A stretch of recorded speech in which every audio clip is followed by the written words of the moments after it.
All right, let's rock and roll. Let's do Okay, this. folks, we are going to be, me and Cody Snyder is going to be talking about how nutrition, sleep, and exercising drive energy, focus, and consistent high performance on not a weekly basis, not a quarterly basis, not a yearly basis, but a daily basis, an hourly basis. So one of the things that we have put into place over the last several years is how can we show up not only with energy, but with vitality, with bliss, with joy. And a lot of that contributing factor is how we feel, is how we respond to daily chaos, daily life, putting out fires. And one of the biggest things that I have learned, and Cody, I'll let you tap into this as well as we segue into this, is that if I'm eating like crap, putting things in my body, not sleeping well, not being in alignment with my spirituality in exercising, then I'm not showing up the best for the people in my life. And that could be my employees, that could be my team, that could be my spouse, my behavior change. And I'll be sharing some examples here further along in the process on what that looks like. But I'm super excited because with these three pillars that we're going to be talking about today, nutrition, exercising, and sleep, everything else, I consider these the big rocks. So everything else will be sand and pebbles will fall into place in your life and how you run your business, how you run your personal life, and everything else. Cody, anything you want to? Yeah, I spot on. It's science, right? Like it literally breaks down to what you're putting in your body literally creates your hormones and how you feel on a daily, minute, hourly basis. So super crucial. I wish I would have understood this 20 years ago because it aligns with everything that you're trying to do if you're trying to grow as an entrepreneur, dad, anything in your life. So it all goes hand in hand. So I'm into that. All right. So first and foremost, Cody, I'm going to share my perspective. You can share your perspective on this, but why high performers burn out? So the biggest one is think about, has anybody ever experienced brain fog, fatigue, stress, and overwhelm? Anybody? So I know we've all probably experienced that, right? Double fist there. And we think that's normal. We think that's natural. And we do it over and over and over again. Maybe on a daily, maybe on a weekly basis, right, Matt? It's conserving that energy. And we're like, oh, this is part of the process. So we push harder instead of actually recovering smarter. Well, what does that actually mean? It's a great question. We're going to break that down here for you in this presentation. And one of the things that I've learned 4 years ago, I was 30 pounds overweight. And I learned that I could not outperform my health. My health, I was sleeping underneath my desk, building the insurance company because I was having anxiety. I was lacked electrolytes, and we'll get into that here in a second on recovery. I lacked putting the right foods in my body, and I was wondering why I was experiencing all the brain, the fatigue, and the stress. I was like, this is normal, right? Well, what you don't know is what you don't know. And once I started understanding like my energy is my greatest asset, that's when everything shifted. Cody, anything that you want to shed the light on, brother? Yeah, because I think we've all felt this. Any high performer in any aspect, being an athlete and or an entrepreneur, as most of us are in here.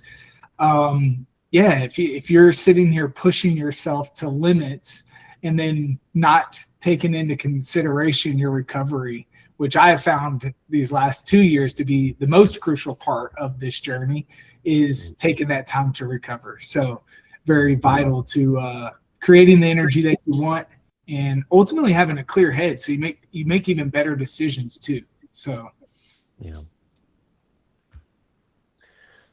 So 3 pillars of peak performance. Cody, I'll let you go from here on the 3 pillars, man. Yeah. So again, it's one of those things. It's like having the car without good tires, right? So you got to have all aspects of it. And I know for me, it came down to, one, not consuming yourself with too much at one time. I've seen this with so many people where you want to run a marathon. Well, you start your first week and you're like you put 10 miles in. Well, that probably wasn't the smartest idea, right? Because one, your body's not used to that. Two, you're not doing the proper steps of getting your right sleep, getting the right nutrients into your body to be able to perform at that level. So all of these, sleep, training, nutrition, all need to be taken into consideration for what the outcome of what you're wanting is. And I've seen too many people, one, try to go so strong in instead of taking into consideration, hey, you know what, am I getting the proper sleep? Because I'm sitting here, we all get frustrated, right? We're trying to reach this ultimate goal of running that full marathon. But again, if we're not taking the proper steps to get there, we get burnt out before we even get to it. So very crucial that we stare all of these things down. How often are we, I mean, I know for me, like neglecting our sleep, like we think we have all, and we know we have all these things to take care of, but when you start prioritizing that, you actually wake up the next morning your best version because you actually had the proper sleep. Training, dedicating to that and stating and ultimately going, hey, every day I want to do some movement, right? But being strategic about it. Like one day, I don't need to run 10 miles in one day if my goal is a marathon, right? I want to build my body up to that. So having a good game plan on how to structure that. And then nutrition is everything. Like your body truly is your temple. What you're putting in it is what you're going to get out of it. And I know a few people in here can contest to that by starting to look at what they're doing to train for these marathons, training for competition, whatever it may be for you. So yeah, you got anything on that? Yeah, and the foundation of that, this is going to, when you focus in on the 3 pillars, sleep, training, and nutrition, everything else falls into place like I'd mentioned earlier. And this is a foundation for your leadership, how you show up for your kids, how you show up for your employees, decision-making, having clearer focus, and emotional control. This has been a big one for me. I don't know how many of y'all, but there's been several times where I'll choose like a pancake for breakfast because I deserve it, right? I've worked hard. I want to treat myself. And I believe that there's times for that. I call it the 80-20 rule, and I'll get more into that here in a little bit. And every time I decide to eat that pancake from First Watch, that's as big as my head, or a pizza, I'm like, this is so good in the moment.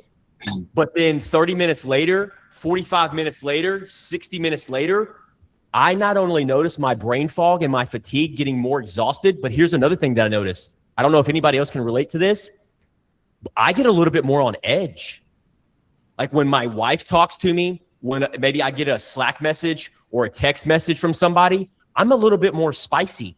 I'm a little bit more on my behavior change. My attitude changes. Yeah. Because foods affect our hormones in our body. Like they literally affect it. So it can affect the attitude. It can affect your triggers, all the things. And we already carry so much weight. And it's so crazy when you're just indulging. You think, again, in that moment, it feels good. But it's kind of similar to drinking alcohol, right? Like it feels good in that moment maybe.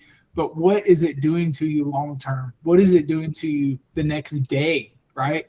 So super crazy how, again, it alters every aspect of our body. I'll give a little tip, just a quick little tip for everybody. If y'all want to write this down, jot it down. This is something that's really helped me out. You're like, okay, Sean, I hear you about the food, but when I'm stressed out, when I have anxiety, I want that drink. I want that sip of alcohol. I want that pizza. I want that burger. I want that pancake.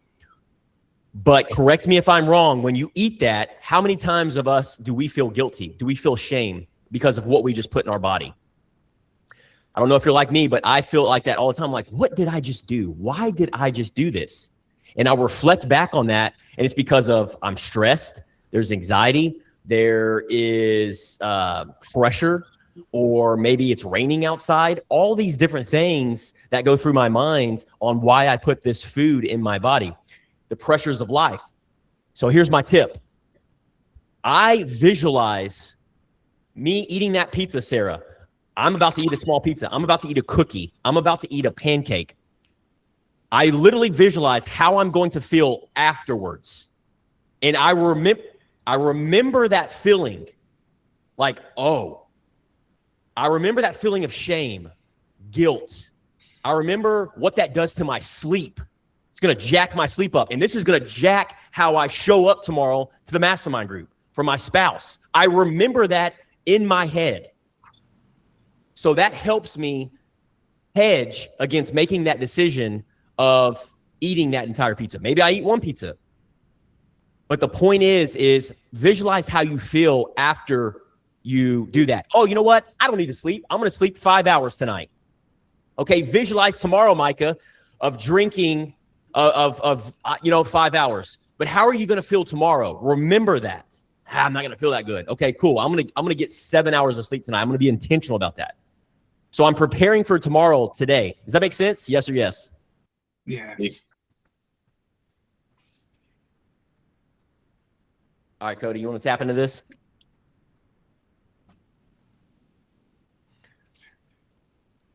Yes. So designing the week. Yeah, go ahead. Take it over. Yeah, I got you. So one of the biggest things I wanted to share a story with you guys that's really helped me out. It's helped Connor out. It's helped Bo Jolly out. And I would empower you guys to do this as well. So one of the things that high performers do, just like everybody on this call, is we not only plan for our revenue and meetings, but we also plan, I've talked to Matt Klusik about this, our energy. Where do we show up our optimal energy? Micah, where do you show up your optimal energy? Where are you your best? When I'm closing. Okay. I'm just kidding. At what time of the day? Mid-morning. Sarah, when is your best time that you show up? We get the best version of Sarah. Morning. All the time. Morning time. What about you, Larry? When's the best time? What hours? Mid-morning. Mid-morning. Bryce Moore, what about you? I'm an afternoon guy. There you go. Afternoon time. So you're you're putting the needle moving wherever you're wanting to move the needle in your goals. You're designing your day around that time where you're able to feel your best. And then you work backwards from that goal. For example, Connor Halstead, as we all know, signed up for a marathon. Now, why is that so important? Why is it so important to sign up, not for just a marathon, but maybe it's a 5K race, Sarah? Maybe it's you want to walk 10,000 steps a day. Whatever it is, that goal, you reverse engineer. You break down, okay, what do I need to do on a daily basis? And the reason we do that is because we are human beings. Our human nature is we want to strive towards something. Yes or yes? Yes. So when you have something to strive towards, right, Matt Klusik, I want that new office for my marketing agency so I can have a team of 6 people sitting in all these chairs. You're visualizing that. And then you're working backwards so that your business can manifest that, essentially. So why wouldn't you do that in other areas of life? Spiritual. I want to get baptized. Well, why? Because I want to get closer to God. Well, I want to get more fit. Okay. Well, what does a fit person do, Micah? He sets a goal for himself. I want 10% body fat. I want to be able to bench press 250 pounds. Whatever it is, set that goal, work backwards, and it's who you become from the moment you set that goal to you hit your goal. This will hold you accountable or have an accountability partner. The example like a high rocks race. Why do I do high rocks races? It's because who I have to become, what does Sean have to do to cross that finish line to beat his PR from that last high rocks? Well, he has to sleep, right, Cody? He has to focus in on his nutrition. He has to exercise. He has to get up at 4 a.m. when he doesn't feel like it. So whatever the goal is, reverse engineer that and put a game plan in place. But that's why it's so important to publicly announce what it is that you're going to be doing, because then everybody around you is going to be asking, hey, Sarah, by the way, you mentioned you wanted to be a super mom and you wanted to be there for your kids and be present with them. That's a goal. What does that look like? I want to have popcorn with my kids every Friday night. Great. That's a goal. Reverse engineer that. How can we hold you accountable? Cody, anything you want to mention on that, brother? Yeah, I love this because I live, eat, and breathe this. It is very crucial to know yourself, right? Know, like, for instance, for me, I love 5 a.m. till about noon. 1 o'clock, I'm crashing. So I implemented it about 3 years ago. That was my meditating time. It was a time for me to regroup, get some of this energy back, recoup everything, and then I was performing another 3 or 4 hours throughout the day at a very much higher place than I was before. Before, I just worked through everything, right? It was all about just work, make more money, right? But when I started focusing on, one, how I operate and when my peak times of the day were, and I started implementing these things into it, right? Structuring my day better, it made all the difference in the world. So super crucial. Hey guys, can I add one thing? Yep. Yeah. There's a part of the brain called the anterior mid-singular cortex, and it's sits between the two hemispheres of the brain, and it is directly the growth of this part of the brain is really kind of where tenacity lives, and it only grows when you actually do hard things that you don't want to do. The reason why you do it though is that's what gives you grit. That's really where your discipline is built. Again, only by doing things that are hard that you don't want to do. So, why do you climb the mountain? Well, because it's there, but it's also because you're kind of afraid of it and you don't want to do it. That's where the discipline lives. That's where the grit lives. That's where the endurance of when you're being challenged, a lot of different areas of life. That's the part of the brain that if you can challenge it voluntarily, it will be there to serve you involuntarily when things get really hard in life. Yeah. It makes me think about, I have some friends that have done bodybuilding. I don't know if y'all have any friends that have ever done bodybuilding, women or men, but you will find out a lot about yourself when you do bodybuilding, the discipline that it takes to measure everything that goes in your body. Now, I've heard it's a miserable process, but it's exactly what MD is saying. You want to do hard things. You want to get comfortable getting uncomfortable. That is ultimately what God has called us to be, is become that 10.0 version of yourself. Listen, I know y'all don't want to picture this, but picture this: Micah in a bikini, If your mouth all out. up on stage doing this. I'll be leaving now. Straight up shredded abs. But think about who he would become in that journey. What type of man and what he would have to do, the disciplines to become that. If he can apply that, because how you do one thing is how you do everything. So if he can do that, he can do that in all these other areas of his life. And because it's endurance. That's why you see so many people doing all these hard things. How are they doing these things? Because it's sink or swim. They're just doing it. They're putting themselves out there. They're going to fail forward, right, Micah? They're going to fail forward and they're going to do it. I'm either going to look goofy up on the bodybuilding stage, or I'm going to because I made a public announcement, I'm going to get shredded. You're either going to cross the marathon, Connor, or you're not going to cross the marathon. And that's where you naturally get comfortable getting uncomfortable.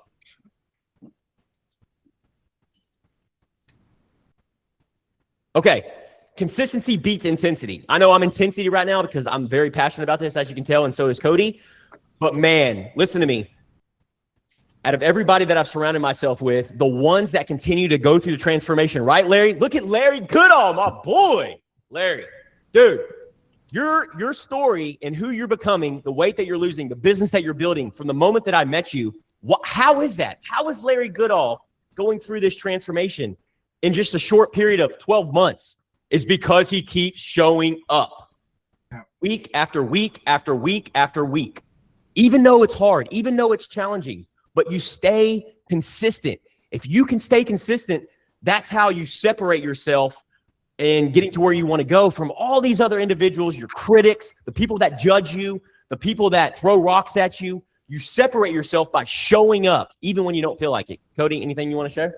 Yeah, it's super crucial. I think I love that we put small habits here, because small habits are what ultimately make you realize what is benefiting you. So creating it, when I started out, I was only meditating for 5 minutes at a time, right? Literally the first 90 to 120 days. After that 5 minutes, I started realizing how much benefits I was getting from it because of that. And then now I can meditate for an hour now.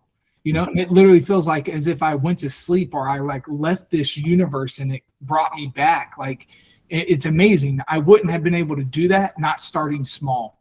I knew, hey, I don't have very much time, but I keep hearing about this and I'm intrigued.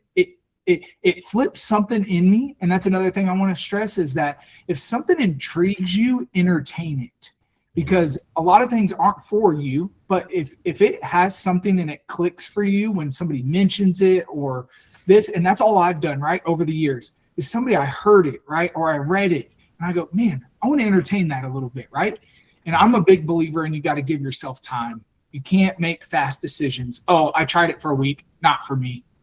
Okay. Like, it's hard to say if you've never meditated in your 30 years or 40 years of being on this earth that you tried it for a week and you're already stating it doesn't work for you. I call BS on that. Give it 30 days, give it 60 days, give it 120. I assure you, same as working out. You don't see the results right away, right? It takes time. It takes this consistency. And that's what's most important. And it grows with that, right? Like when you're consistent, it grows. And I believe you find your way through it and knowing, hey, I use a solid 30 minutes on that now a day. I'm working out a solid hour every single day, So give it time, but start small. Don't think you have to start with 10 miles a day. Yeah, it's really good. All right, pillar number 1, sleep. Show of hands, how many people get 6 hours of sleep at minimum? Oh, yeah, minimum. Minimum? All right, 7 hours, keep your hands up. 8 hours? I'm working on it. Okay, 8 hours. I got 8 last night. 8 last night, that's awesome. It's recommended humans need 6 to 8 hours of sleep. The sweet spot is around that 7 to 8 hours. It's different for everybody and your different your activity. Now, breaking this down, sleep impacts your hormones, your recovery, and your mental clarity. Mentors have always told me, and I'm sure y'all have heard this several times, all these toxins that get in our body, it gets flushed out during the night.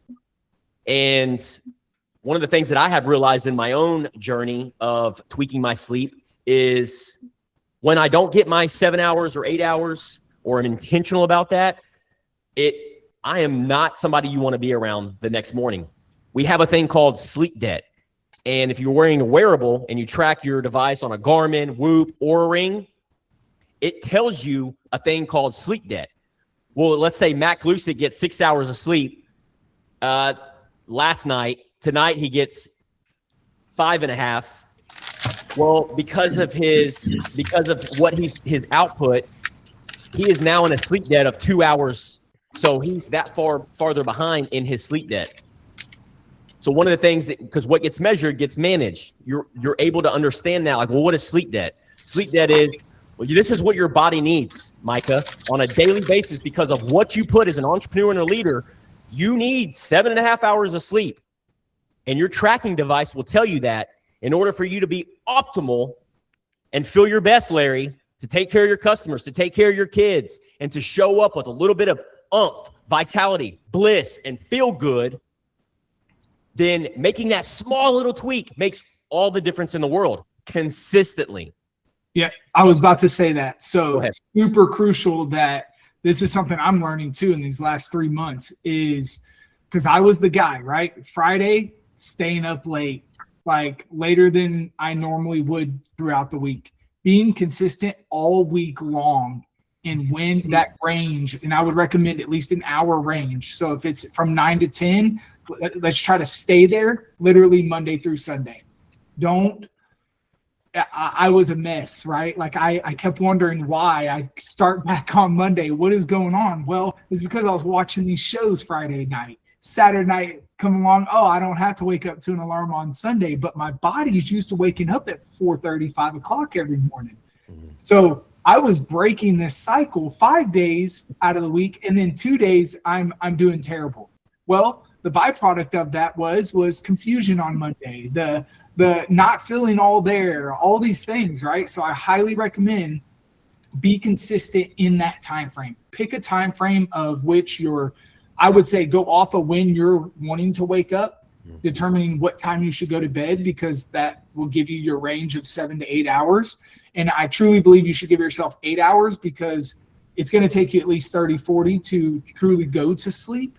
So giving yourself that 7 hour window, like a buffer, basically, But I feel that that's very crucial, and I wish somebody would have told me that before I got this Whoop and started to understand how that worked. And it's literally, I'm only a month in of doing that, but being consistent all week long, super crucial. How many, show of hands, how many people track their sleep with a wearable device? Show of hands. Oura Ring, Garmin, Whoop, Apple Watch. If you're not tracking it, highly recommend anyone on this call that's raised their hands, get with them, ask them questions, get curious, because we're all business owners, we're all leaders here. You're tracking your finances, you're tracking your health, you're tracking these different areas. Why wouldn't you track your sleep? And the only way to correct course is by tracking it. And like Cody said, you'll learn about like, what time do I need to go to bed? I'm an early morning type. So that means that my chronotype, it's called chronotype, Larry, where I need to go to bed between 7 and 9 p.m. And I wake up from 3 to 4:30 a.m. If I don't do that, then I'm not aligned with my chronotype, and I'm not going to show up my best the next day.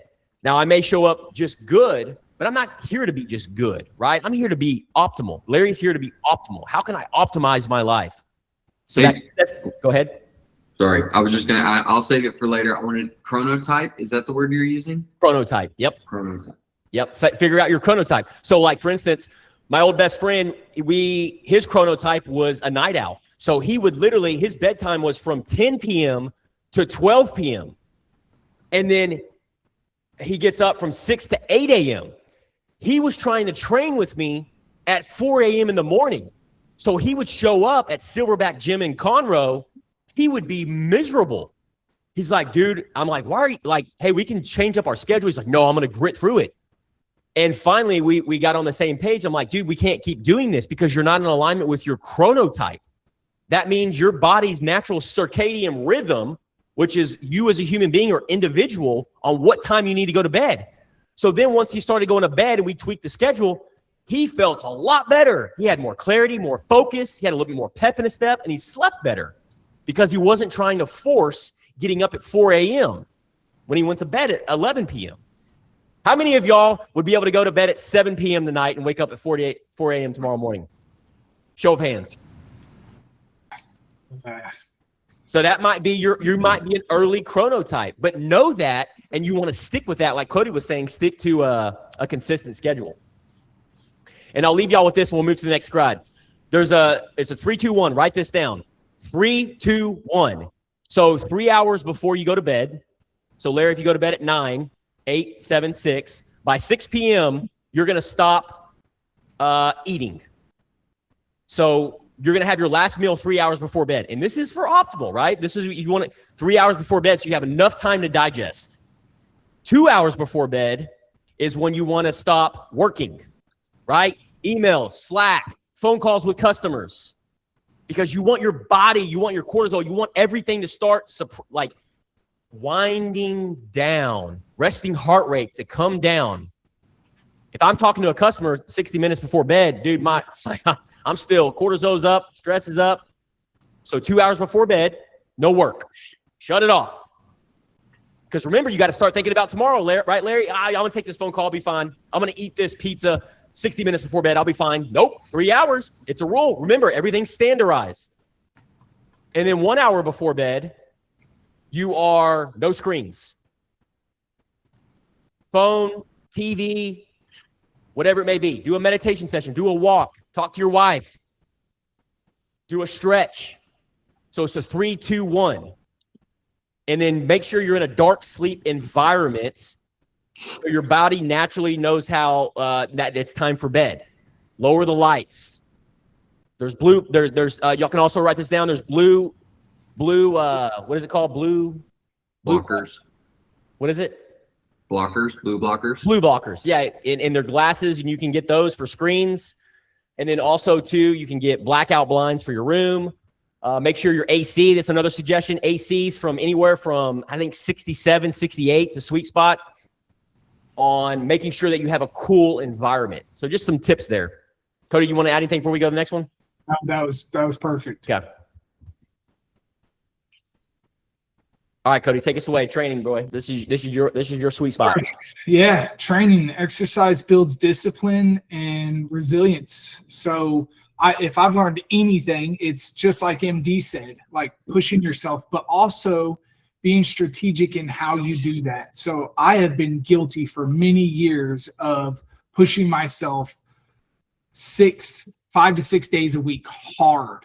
Well, I'm not 20 or a teenager anymore. So it's very crucial that you pay attention to your body type. So is it getting in 3 hard days a week and having 2 recovery days? Is it like really structuring your week out to just that? Like really, so for instance, my Monday nights, I have to help teach and train. So Mondays and Wednesdays, I have very high stress on the body strain. And so I tailor my schedule for Tuesdays to be a light day.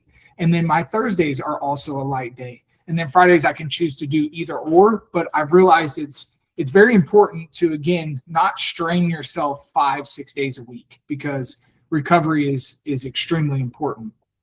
But with training and pushing yourself, you have all these benefits to it. So stress tolerance, you can tolerate a lot more stress because you put your body under it intentionally.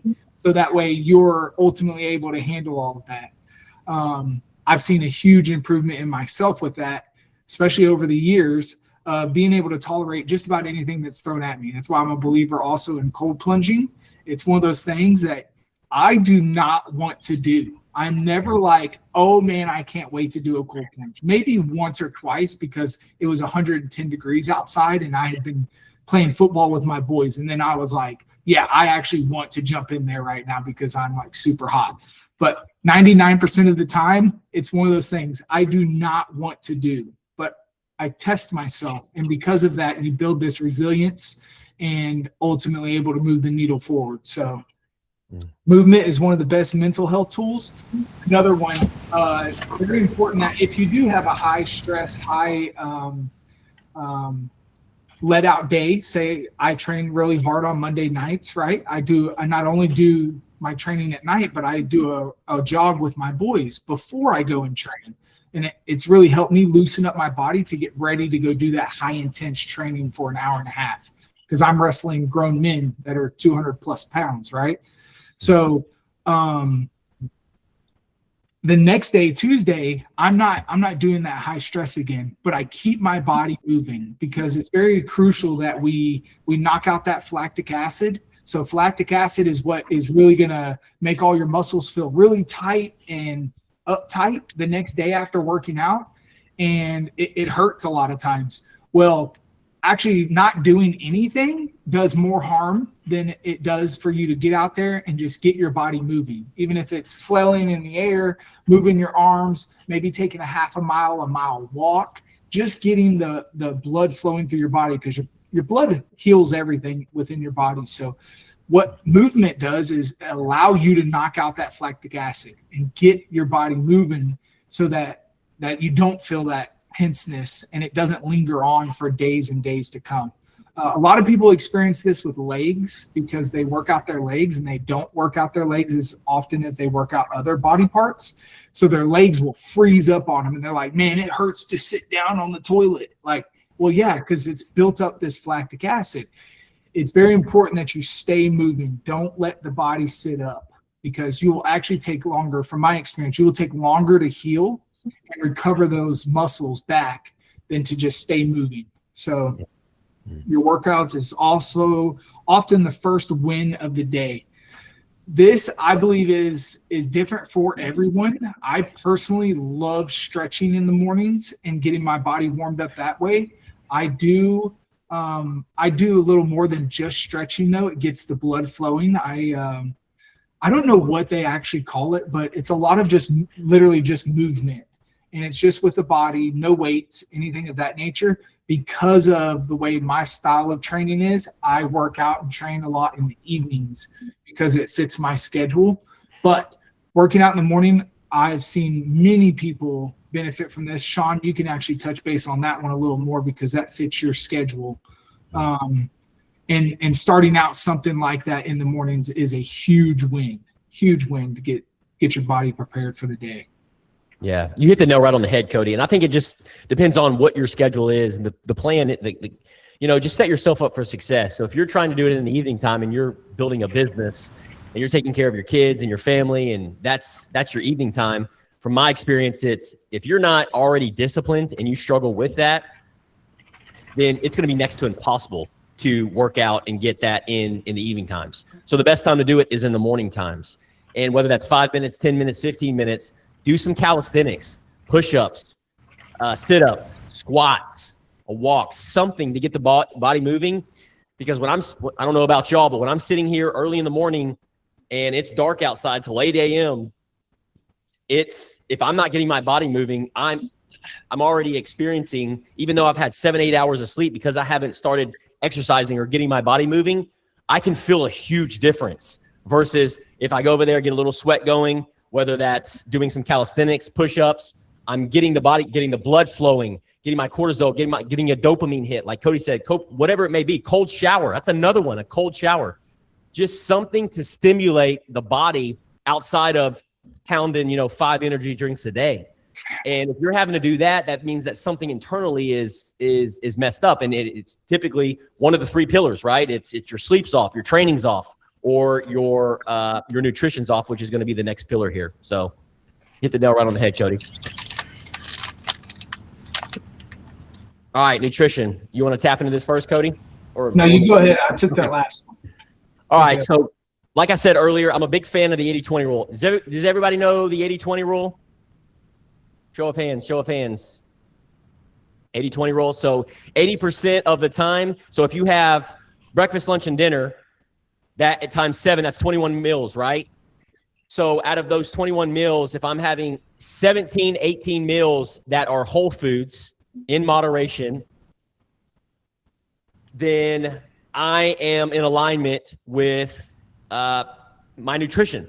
The other 20%, because I'm not a robot and I'm not perfect, I'm a human being and I enjoy food, then I'm going to be those 2 or 3 other meals. I may have a burger. I may have a small pizza. I may have a dessert, dark chocolate. Now, the key is to start replacing some of these things. So if instead of getting a cookie, well, I want a sweet, maybe about some Greek yogurt with some honey on top and blueberries and strawberries to get my sweet in. So just for the sake of keeping it super simple, is the way I look at food, the way that I didn't look at it is I had an unhealthy relationship with food. I was an emotional eater. I don't know if anybody else relates to that, but I was an emotional eater. So if I had a stressful day, if I got some bad news or even good news, I'm like, I deserve this. And that may be true. But now I look at it as, okay, why am I deciding to choose this pizza, this burger, this going out to a buffet or going out to eat? And how am I going to feel afterwards? Kind of like what I shared with you guys earlier. How am I going to feel afterwards? And on top of that, Larry, how much is it going to cost for me to go to Chewy's or Gringo's or Texas Roadhouse? For me and my wife, it's $75 freaking. I'm like, so I literally start thinking about this stuff. Okay, let me try to justify this for a second. So you want to go to Roadhouse, and it's going to cost $75. I'm going to go eat like crap because I'm going to eat their rolls and their butter. It's going to jack up my hormones. It's probably going to jack up my sleep and how I feel 2 hours later. You know what? That doesn't sound that appeasing anymore. That's just the way I obsess about it. You don't have to do the same thing. But now I look at it as food is for performance, right? So what does that mean? What I'm putting in my body, guys, how am I feeling afterwards, Bryce? What foods are making me feel really good afterwards? Some things can be like chicken, beef, fish, rice, quinoa, salad. So, okay, now I'm looking at food as fuel. Would you put water in your truck or car? No. You're going to feel like crap. So use it. Look at it. Food, change the mindset. I'm looking at food. Every time I put something in my body, I'm looking at this as fuel versus this freaking $4 energy drink. That's just you're going to come down crashing down 30 minutes later and you're going to have to drink another one. So food is fuel. Whole foods, protein. I've already mentioned a couple of those. Hydrate consistently. How many people drink 100 ounces of water a day? Anybody? Show of hands. 100 ounces a day. I have to. So the rule of thumb is 80 to 100 ounces a day. I know people that don't drink any water. And here's the question mark, and they wonder why they feel like crap. And for everybody on this, it's like hydrate, whole foods, food for performance, and then limiting ultra processed foods, going through McDonald's. And then last thing I'll leave you with this, and Cody, if you want to tap anything, is here's what's interesting. So how you're feeling today, everybody on this call, how you're feeling right now, Josh Webb. I guarantee you there's a variable and there's Sorry, I'm here. of what you put in your body 3 days ago. So if you ate a pizza 3 days ago, or if you ate Golden Corral or Ryan's or Gringo's 3 days ago, you are feeling that today. 48 to 72 hours. Isn't that crazy? It's the same thing when you go exercise. Like Cody said, when you do heavy squats and you're stretching yourself, you're not going to feel it the same day. You're not going to feel it the next day. You're going to feel it 2 to 3 days later. It's the same thing with food. It's the same thing with sales, right? It's the same thing with relationships. How you do one thing is how you do everything. So what you put in your body today, you're going to feel it 2-3 days from now. Cody, any one thing you want to add to that? No, I love that you put this in there, because it is so key. And I think that ultimately leads you to staying consistent with not only all these other things, but the nutrition is literally the key.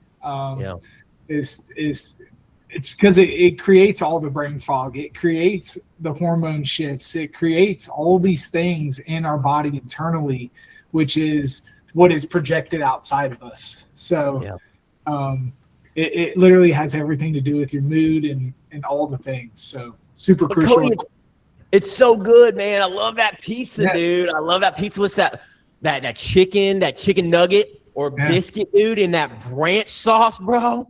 Yeah. I can feel it like I'm like salivating in my mouth right now. But then immediately before I hit that drive-through, I'm like, wait a minute. Yeah. How am I going to feel 90 minutes later? I really like that concept. Am I going to feel like crap? Yes, I am. Great. I'm going home and I'm cooking. Yeah. Whole foods. So food is fuel, guys. Food is fuel. Don't put the crap in your body. All right, Cody, we'll kind of speed through this, spend 60 seconds to 90 seconds on it, and we'll roll through. Yeah, so recovery, we've kind of been on this topic, but another thing that is just super crucial is paying attention to the body. And then for me, these last 3 months, I've really been tracking these things. So, and it has also allowed me to educate myself on it so much more. Of course, with Sean, but this Whoop is probably one of my favorites for this.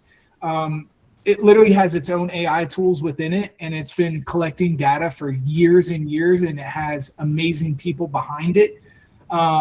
So not only being able to track it, I'm able to see these things, but it all is now making more sense to me. When trying to figure it out on our own, it can be very hard. I've done it I've been fit and trying to stay fit for 2 decades now, right? It's something I've been on. However, not until I started tracking it and actually paying attention to how I'm hydrating, how I'm staying active, and then what I'm doing to actually take care of my body outside of that. Literally, I got a massage yesterday for the first time in a month. I used to get massages at least every other week or weekly. And I realized how important it is to take care of myself in that regard. So sitting in the sauna, right? Doing these cold plunges, it's all crucial, and it all aligns with where I'm wanting to go, which is staying fit, staying consistent, and doing the hard things. Go ahead, Sean. And we keep mentioning Whoop, which is a wearable device. I have a Whoop that it's 2 free months. So if anybody's interested, just let me know either on this call or behind the scenes. I have 2 free months and the device that I can give you. And it's just like a $20-$30 a month subscription. So if anybody's interested in that, let me know.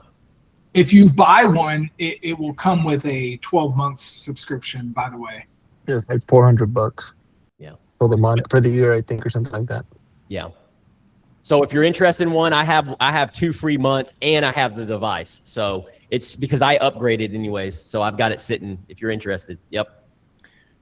All right. Performance killers. Guys, listen, I know some of us in here drink alcohol, eat ultra processed foods because we're all human beings.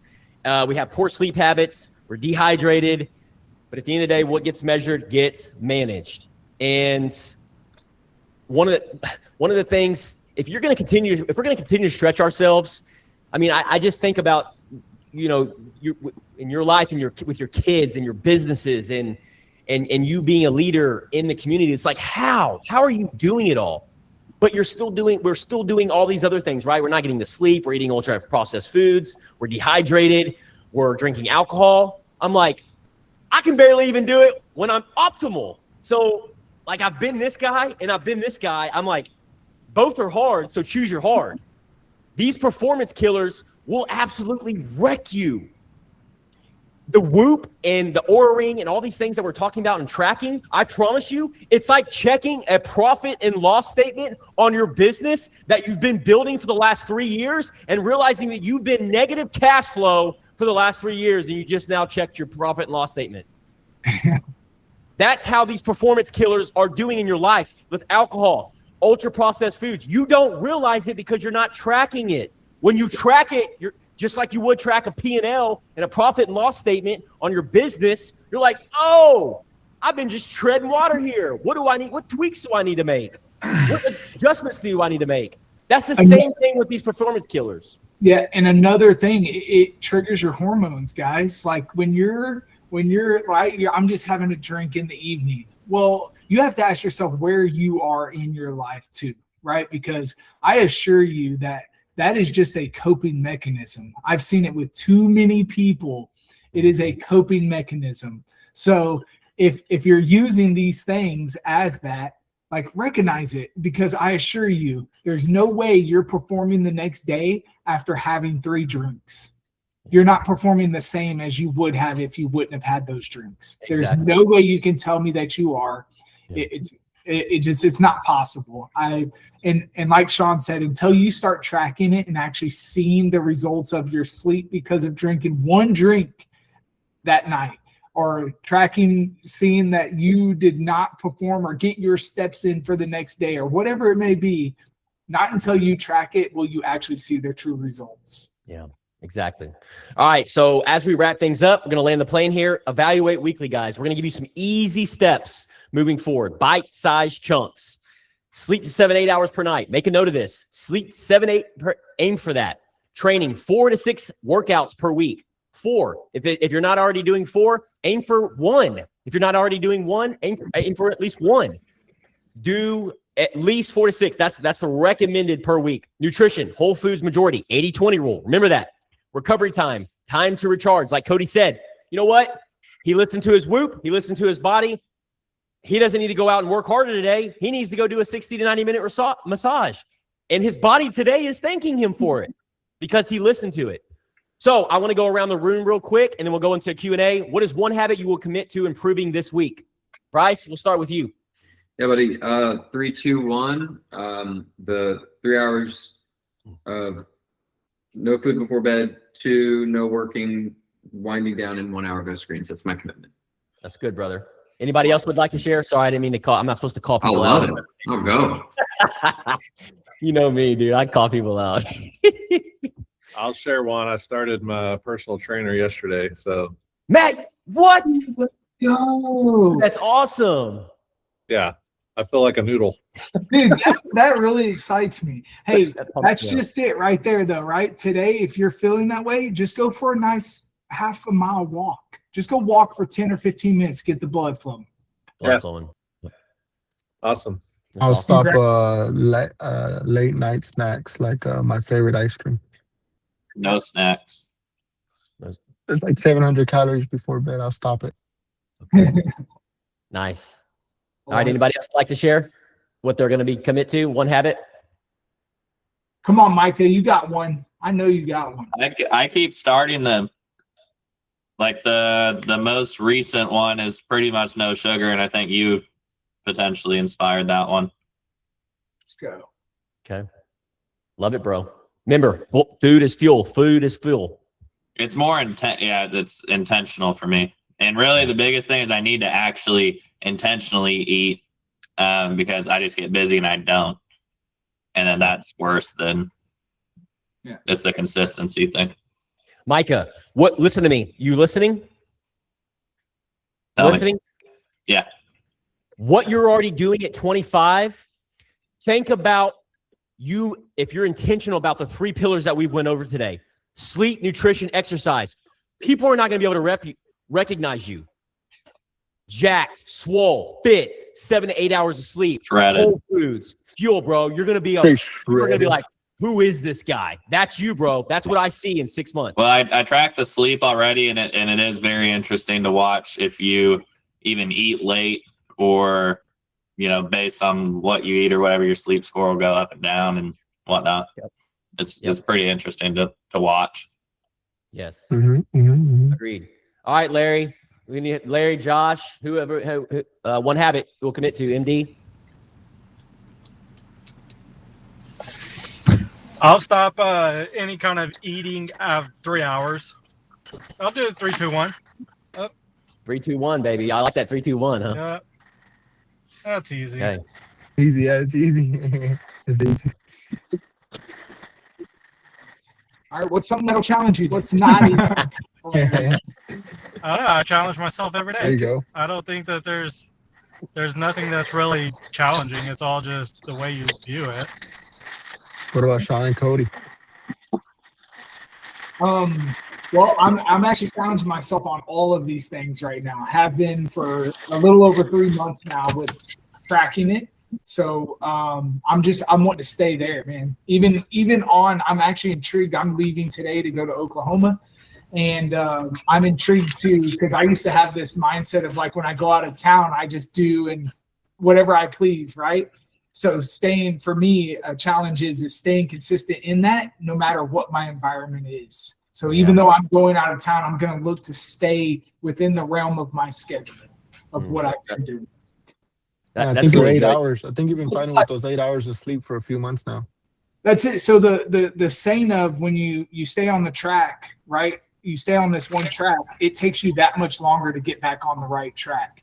So what I've realized, especially very much so over these last 2 years, is in the inconsistencies are what really mess us up and then ultimately throw us off of track, right? So for me, I'm really challenged in these moments of the weekends, not deterring from my normal Monday through Friday look.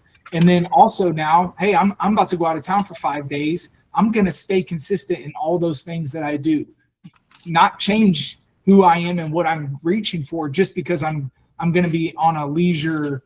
I'm not going to be per se working every day, right? So that's what I'm going to be doing. Yeah, I really like that. I can relate to that too, because in general, I think the sleep and recovery I need to work on. I really need to put more effort into, but I'm at a conference week, so it throws everything off. Like my events won't end until 11 o'clock tonight. Networking, everyone drinks alcohol. Like there's a networking hour where everyone just starts drinking together. It's managing that where I don't typically drink. So it throws, I'll leave a conference, like I have to recover for a week just from eating bad and the whole 9 yards. So I think my commitment is just to maintain my eating habits and to just not join the crowd in the drinking. So because I don't want to, it actually doesn't fit any of my goals. So just kind of working through these inconsistent weeks, I think is important. That's really good. Appreciate all the feedback, guys. And as we wrap things up, so questions to ask yourself as you're going in from after this presentation is the habits that you're committing to and just letting us, publicly announcing that, not only at the mastermind, but with your friends and family as well, because man, trying to do that alone, especially Sarah, in those environments, when you're trying to do that alone and you're in those environments, it's almost next to impossible, right? Long nights, especially in the environments, there's other food there. So when you let the people that you're either working with or your family know what you're going through, that helps hold that accountability because words are powerful when you speak into that. So things I want to leave you guys with is what habit improves your energy the most? Like what habit improves it? Is it exercising? Is it Is it sleep? Is it coffee? Is it talking with your mom, your friend? And do more of that, right? And then what is your biggest challenge with consistency? What performance goal are you working towards? Is it a marathon? Is it a 5K? Is it a high rocks? What is that performance goal that you can reverse engineer to keep you striving towards that North Star, that purpose? And then what systems help you stay disciplined? What can you standardize on a weekly basis to really remove all barriers of entry? We call them barriers of entry. And if that's working, I want to work out more, whatever that may be. What can you do? What can you say no to so you can say yes to show up in alignment with your values and what's important to you? Because if you're plugging yourself into these different environments and it's not what allows you to come alive and be your authentic self and who you're wanting to become, that's something worth reflecting on. So, because we all fall, not in some business, but we all fall to the level of our systems for these 3 pillars of sleep, nutrition, and exercising. And if we don't set ourselves up for success, then we're just going to wonder, we're going to be in that repeat process, which is the definition of insanity, is doing the same thing over and expecting different results. So if anybody's got any concerns, then, or I had one thing. happy to stay and listen. When you're around a lot of people that have accomplished a lot, especially from an athletic perspective, you can assume you have to immediately go from 0 to 100 miles an hour to be able to get that same benefit. When you look at the journey, and we all talk about sprint versus marathon, even for me, I started competing as a cyclist when I was 12 years old, and I was a competitive athlete as a triathlete Ironman up until about my mid-30s, then got into bodybuilding for several years. But everything you do is about what's something that I can do to help improve or tweak or make a little bit better. It is always a continual journey of refinement. So wherever you are, sometimes it can be overwhelming, and to think of, okay, what's something that I don't like about my day, that maybe I get sluggish, maybe I'm tired, maybe my morning is slow, maybe my morning is great, but I get really sluggish in the afternoon. Do a little bit of research and educating yourself of your food, of your sleep, and looking at what impacts, and then just try something to help bring some improvement. Because what Sean does for him has worked for Sean. He's been optimizing this for years. Same thing for Cody, same thing for Josh, same thing for a lot of people, even in business. Like Micah, successful at his age, and there's a lot of things that he's tweaked in business to be able to do what he does right now. So don't think you have to go from where you are today, if you're doing nothing or very little, that you have to all of a sudden run a marathon. It's what can you do today that can help improve the state that you want some improvement in, and then try to educate yourself on it. I didn't master anything because I just decided to. I wanted to learn about it. What's the cause and effect? So if I'm sluggish in the afternoon, well, I eat big lunches, pretty heavy in carbs, and I didn't get much sleep last night. Let me start to reduce maybe the volume of my lunch. Let me start there, right? And then just see how you feel the next day, and then chart it. Because that's all this is about, is looking for little small ways to gain improvement, 1% a day, that when you start that approach, a year from now, you're a completely different person. Good point. Very good. Love that, MD. Thank you for sharing that, MD. Also, knowing your blood type helps a lot too with dieting. Knowing your blood type and what is good for your blood is actually really important too. Something I've put down for years. So. Cody, I don't mind. Do you mind if I chime in on that? Yeah, go ahead. So I think that's probably one of the biggest things you can do. I get tested every 6 months. Can you guys hear me okay? Yep. Yeah. Okay. I get tested every 6 months, and it tells me what my body is lacking. So I know exactly what to feed it. But on top of that, hang on just a second. Switching over real quick. Can you hear me? Yep. Okay. On top of that, I also advise going and doing like a dip tank or in-body scan, knowing what your body's burning a day, your resting metabolic rate. So when you go to diet or you go to lose weight, cut weight, gain weight, you know what kind of calorie intake you need to put in your body or not put in your body, so you can be in a deficit or be in a surplus, so you can either gain or lose weight depending on what you're trying to do. Knowing your body, understanding your body, and understanding what it's missing and what it needs is probably one of the most important things you can do before you even start a diet. Man, that's That's a really good point. I don't think I've ever done that. And I remember Robert Campbell, Micah's GM, mentioning that to me last week, that he has a machine like that, Josh. But that would be super helpful and insightful to know. It's like, what does my how does my body, what does that actually look like? And it breaks down like the different, does it burn carbs? Does it burn more fat? So like each of us are individually different. I think that's really good. I really appreciate you sharing that. Absolutely, yeah. And depending on what your goals are, you can understand if you're trying to lose body fat, you now have something, a metric. You have a measurement and something to compare against every 6 months to see if you're actually achieving your goal or not.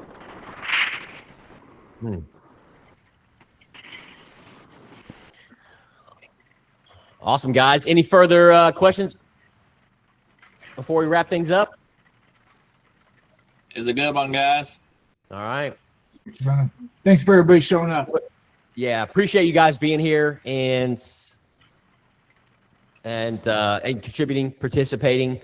So we'll all recorded, and outside of that, you'll have a fantastic rest of your day. Appreciate you guys. Very solid. Yeah. Later. Later, guys. Have a good one. Later, brother. Good stuff, bro. Good Dude, stuff. You were on fire, by the way. Like more than halfway through that thing, your energy was there. you know